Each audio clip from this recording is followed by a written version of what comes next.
So we are now entering the Crazy Horse Memorial In 3/4 of Park. a mile, arrive at Crazy Horse Memorial. So we got about 3/4 of a mile. Oh boy, there it is right in front of us. So we're gonna get a vista point here in a moment, but there it is. Boy, that thing is huge. And it's gonna be even bigger when it's supposedly done. They've been working on this since 1968. And so what is that? 54 years, I believe? Or 56 years, sorry. So 1968 they began work on it, and right about now I got to check in at this little check-in area. So let's see what we got going on here.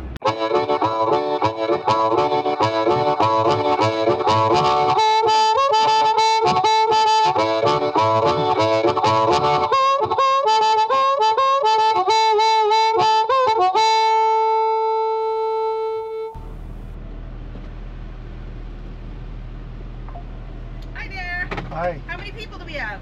Just two. Okay, so it's $30. Is this part of the national parks? No? We're Okay. private here.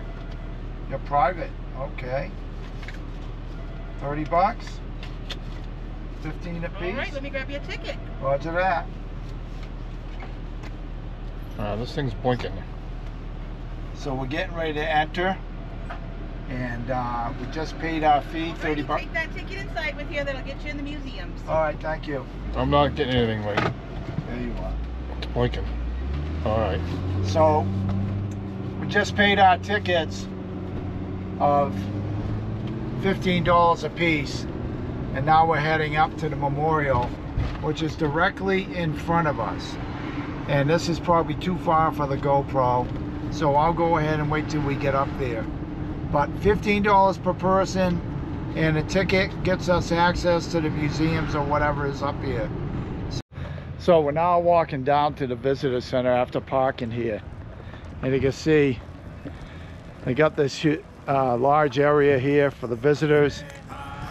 Here you see the Crazy Horse Memorial right here, and with the naked eye we can see crews of workmen up there working on it. Now, like I said, that's been worked on since 1968. I believe they stated it was commissioned back in the 30s or the 40s, somewhere in there, but the work started in 1968. And that would put it at approximately 56 years of working on it. And they're doing this in response to Mount Rushmore, because this is a largely Native American area, so let's pay tribute to them as well. So what we've entered is the visitor center. It looks like they have a lot of events going on inside here, and we're gonna take a walk through and see what we have. One is you got these beautiful sculptures. Got these beautiful sculptures here of Native Americans. Rustling down there.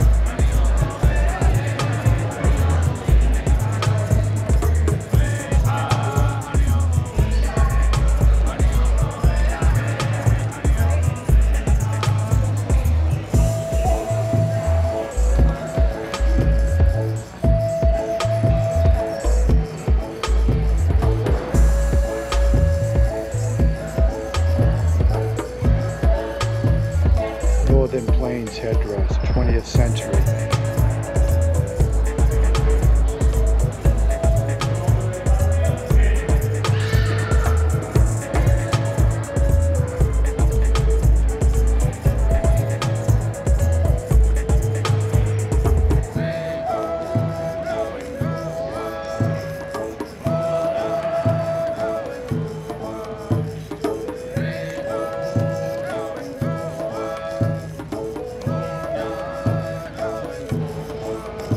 This is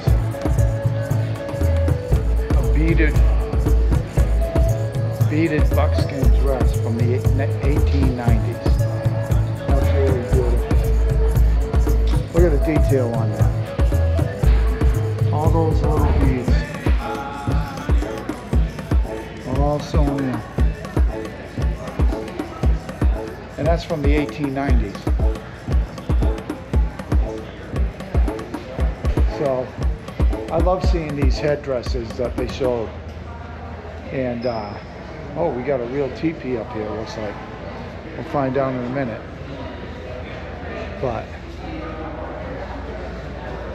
you know, some of it's very touristy, but then you got a lot of stuff that's very original. But it's pretty cool nonetheless. Oh, here's some more headdresses. Look at this, an old canoe, old dugout.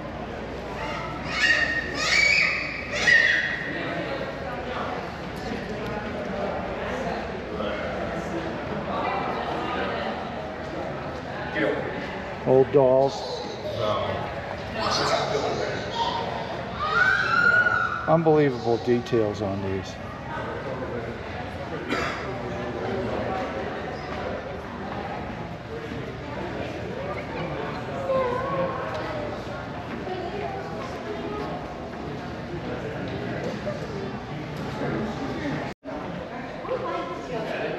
There's a nice little exhibit for Garfield Brown, Corporal Garfield Brown, I should say, who was a Lakota code talker during World War II.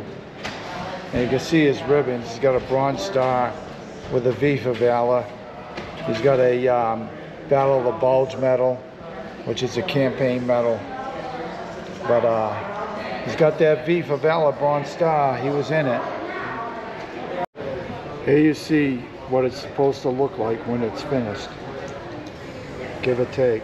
We'll see what it looks like when it's completed, but this is supposedly what it's going to look like.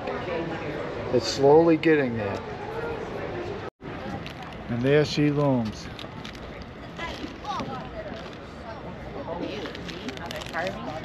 So what we just did is we went through the visitor center and the gift shop. I got a nice little sticker for my fridge for the RV. Well, we're starting to get tired now. It's warm out today, but this is great seeing this memorial. And like I said, it's been worked on for a while. I don't know the date of completion, but they are up there working on it today. We could see with the naked eye a boom up there and other stuff, so it's going to take a while for them to get that done. And over here, they got a sculpture up close. Now we can see what it will look like when it is done.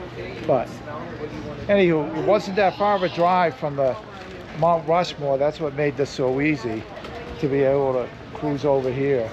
It was probably about a 15-minute ride tops, winding through the mountains a little bit, and then you come over to this area. So very easy. If you're ever out here, it's very easy to do Mount Rushmore and then the Crazy Horse Memorial, without a doubt. And I'm going to show you this sculpture out here that shows a scale model of the Crazy Horse Memorial. This is 1/34 the size, and this is what it's going to look like.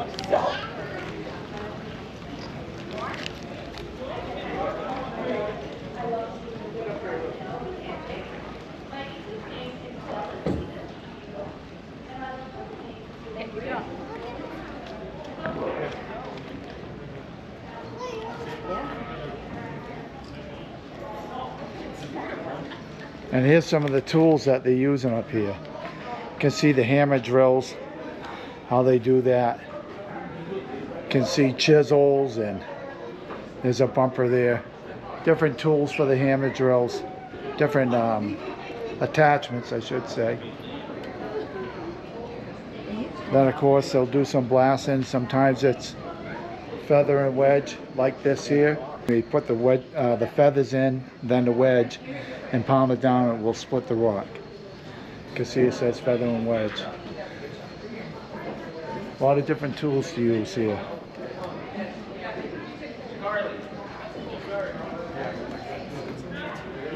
Pretty cool.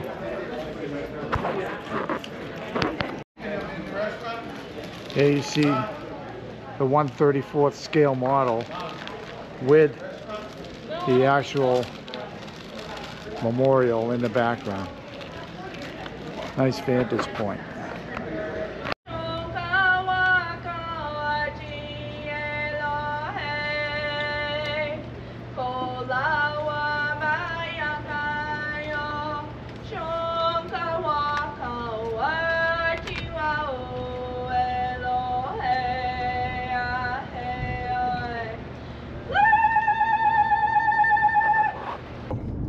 What we're doing now is we're taking a ride through Custer State Park, and it costs about 20 bucks to get in here, and you need to pay in order to get into the wildlife loop, which is where we're hoping to see the buffalo and whatever else there may be to see out here.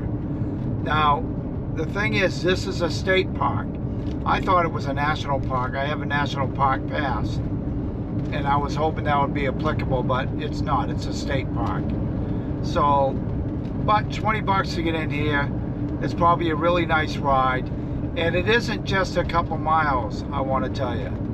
For instance, to go from the gate where you enter the actual wildlife loop to where the buffalo are at what they call the old airport is about 17 miles. So it's not a short ride. It is actually a fairly long ride.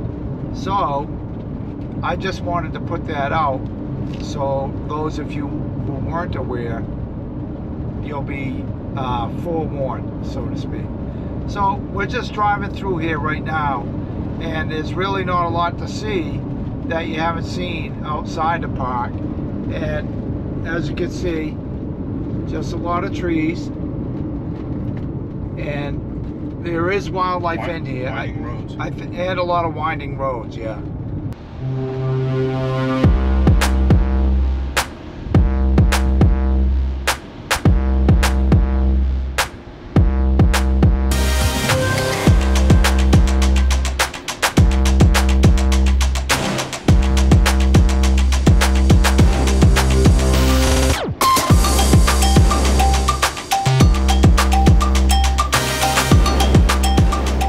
Here we are in Custer State Park, and we finally got to see some buffalo. We were kind of getting let down there for a little bit, and all we saw was a gopher and a donkey. And now we've come out here where we have a whole lot of buffalo up here in back of me, and we have more coming this way. And I'm just gonna move out of the way. I don't want to present a danger.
There's a whole herd of them out there.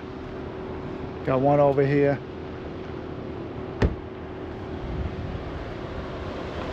Got a lone calf left behind down there.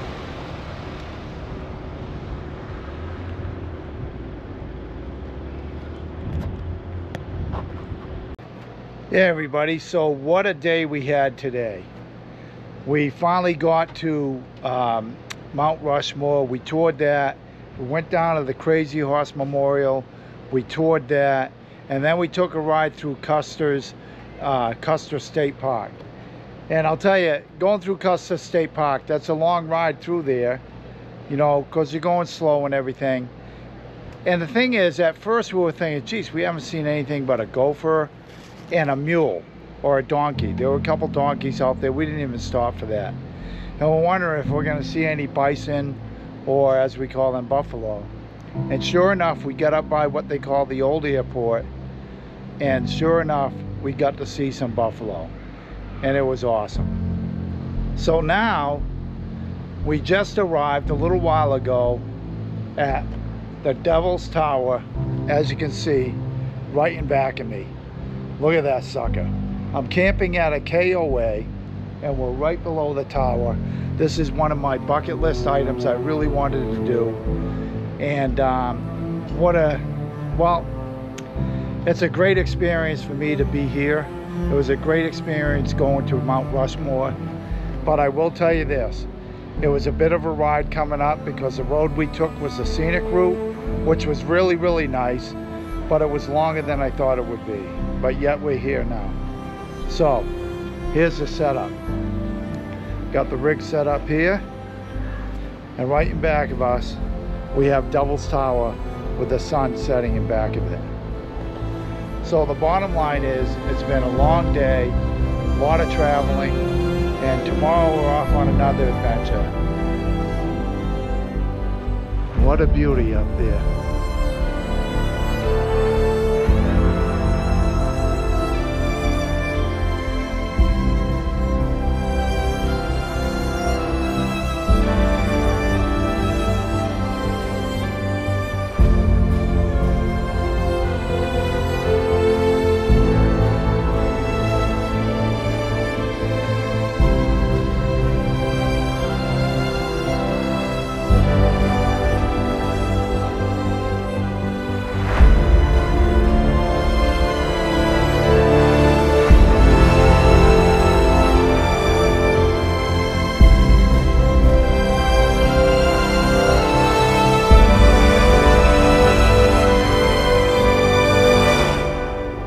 Okay, so it's the following morning at the KOA here at Devil's Tower, and we are getting ready to pull out. Our next stop is going to be heading directly east. We're aiming for Nashville, so it's going to be a couple days on the road, that's for sure. That sun is starting to get bright. But making coffee, and then in a moment we're going to get out of here. I got to tell you, we ate at an excellent restaurant. Not the greatest restaurant, but the steak was excellent. That's what we're happy with. Had an excellent sirloin tip meal, and that's right up the road here. I have no idea which way we're going to be heading when we get out of here, but I do know we're going to be on 90 most of the day. So I just wanted to say, if you like this little adventure, feel free to hit that thumbs up button, subscribe to my channel. All the best to all. Happy adventures.